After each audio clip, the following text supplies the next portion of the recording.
తన ఊపిరి ఉన్నంత వరకు భారతీయ జనతా పార్టీలోనే కొనసాగుతారని కంటోన్మెంట్ భాజపా బహిష్కృత నేత మాజీ నామినేటెడ్ సభ్యుడు రామకృష్ణ స్పష్టం చేశారు. పార్టీ నుంచి బహిష్కరణ అంశం క్రమశిక్షణ కమిటీ పరిధిలో ఉందని, దీనికి సంబంధించిన నిజానిజాలు త్వరలోనే బయటకొస్తాయన్నారు. కంటోన్మెంట్ ప్రాంత అభివృద్ధి విషయంలో రాష్ట్ర ప్రభుత్వం నిర్లక్ష్యంగా వ్యవహరిస్తోందని ఆరోపించిన ఆయన టీపీటీ బకాయిల చెల్లింపు కోసం హైకోర్టును ఆశ్రయించినట్లు వెల్లడించారు. గతంలో కూడా ఇదే అంశంపై న్యాయస్థానాన్ని ఆశ్రయించగా అప్పటి ప్రభుత్వం నుంచి 80 కోట్ల బకాయిలను రాబట్టి కంటోన్మెంట్ అభివృద్ధికి ఉపయోగించినట్లు చెప్పారు. అప్పుడు నేను సాయన గారు దాన్ని ఫాలో అప్ చేస్తే వాళ్ళకి రేషన్ కార్డులు ఇవ్వడానికి సాయన గారు లెటర్ ప్యాడ్ మీద రాసి ఇచ్చిన తర్వాత మొట్టమొదటి వాళ్ళకి గుర్తింపు కార్డు రేషన్ కార్డులు వచ్చినాయి. దాని తర్వాత సర్వే సత్యనారాయణ గారు ఒక్కసారి ఆర్మీ అధికారులు 80% తీసేస్తాం, ఇది డిఫెన్స్ ల్యాండ్, A1 సంబంధించిన డిఫెన్స్ ల్యాండ్ మేము తీసేస్తామని చెప్తే సర్వే సత్యనారాయణ గారు కేంద్ర మంత్రితో మాట్లాడి, రక్షణ శాఖతో మాట్లాడి వాళ్ళని గడువిప్పేయడం జరిగింది. అప్పటి నుంచి ఇప్పటిదాకా రాష్ట్ర ప్రభుత్వాలు అటు టీఆర్ఎస్ అనుకోండి, గతంలో ఉన్న కాంగ్రెస్ అనుకోండి, ప్రజెంట్ ఉన్న కాంగ్రెస్ కానివ్వండి, కేవలం ముసలి కన్నీళ్ళు కారుస్తున్నారు. వాళ్ళకి చిత్తశుద్ధి ఉంటే రక్షణ శాఖను ఒప్పించే బాధ్యత తప్పకుండా ఈరోజు మోడీ గారి ప్రభుత్వం తీసుకుంటుంది.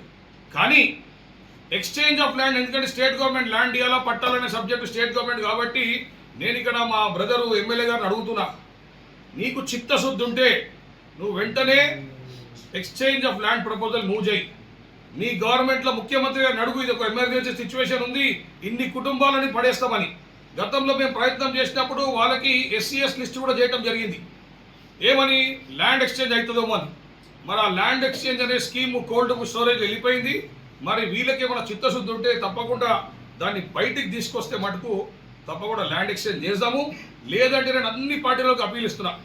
ఒక నాయకుడు కొత్త నాయకుడు పోయి నేను అక్కడ కూర్చోలేదో మీటింగ్ పెట్టిండు, అట్లా కాదు. మీటింగ్ పెడితే నేను రాష్ట్ర ప్రభుత్వాన్ని డిమాండ్ చేస్తున్నాను, కంటోన్మెంట్కు జరిగే డెవలప్మెంట్ కంటోన్మెంట్ బోర్డు తప్పకుండా చేస్తుంది. ఉన్న ఏ మెంబర్ ఉన్నా తప్పకుండా పనిచేస్తారు. కానీ నీ పనితనం ఏమే, కంటోన్మెంట్ ఈ రోజు కూడా ప్రజలు 4 రోజులు 5 రోజులకు వాటర్ వస్తుంది. వాటర్ క్వాంటిటీస్ ఎన్హాన్స్ చేయలేకపోయినావు, వాటర్ ఏరియాస్ వేవ్ ఆఫ్ చేయలేకపోయినావు. మరి ఇంకా మీరు ఏ ముఖం పెట్టుకొని తిరుగుతున్నారు? గతంలో అవసరం ఉందని ముఖ్యమంత్రి గారు 2-3 సభల్లో చెప్పిండ్రు, నేను కంటోన్మెంట్ సస్యశ్యామలం చేసేస్తా, గతంలో నేను ఇక్కడ ఎంపీ చేసినా అన్నీ చెప్పిండు. కానీ పనితనం లేదు. ఏదో కొద్దిగా వాటర్ పెంచినా అని చెప్తున్నారు కానీ ఆన్ రికార్డ్ పెంచలేకపోతున్నారు.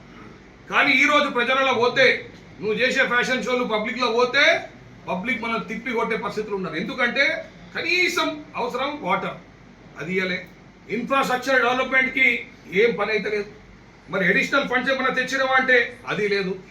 నేను ఈరోజు ఎమ్మెల్యే గారు కానీ, ఇక్కడ పొన్నం ప్రభాకర్ గారి, రేవంత్ రెడ్డి గారు ఛాలెంజ్ చేస్తున్నా, గతంలో కంటోన్మెంట్ ప్రజలు మీరు రుణం తీసుకోవాలంటే, ఎందుకంటే మీరు ఏం లేనప్పుడు మీరు ఎంపీ ఎలక్ట్ చేసారు. ఇక్కడ ఈరోజు మీరు ముఖ్యమంత్రి అయినరు, మీ గుడ్ ఆఫీసర్స్ యూజ్ చేసి మీకు దమ్ము ధైర్యం ఉంటే మీరు, కిషన్ రెడ్డి గారు ఒక మంచి నాయకుడు, అసలు ఒక కిషన్ రెడ్డి గారు మీరు ఏకవచనం మీద మాట్లాడుతున్నారు. నేను ఈరోజు ఫస్ట్ టైం చెప్తున్నా, మా సంస్కారం పర్మిట్ చేయదు.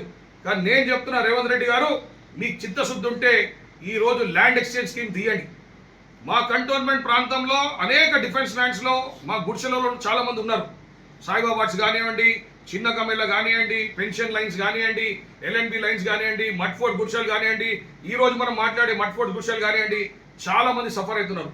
మీరు 15 నుంచి 20 ఎకరాలు మీ ల్యాండ్ బ్యాంక్లో చేయండి, ప్రైవేట్ వ్యక్తులకు దానదత్తం చేయకండి.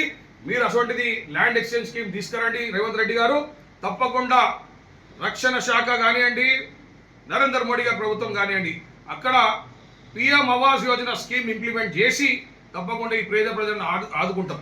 మరి మీరు ఆ పనులు చేయకుండా ఏం చేస్తున్నారు?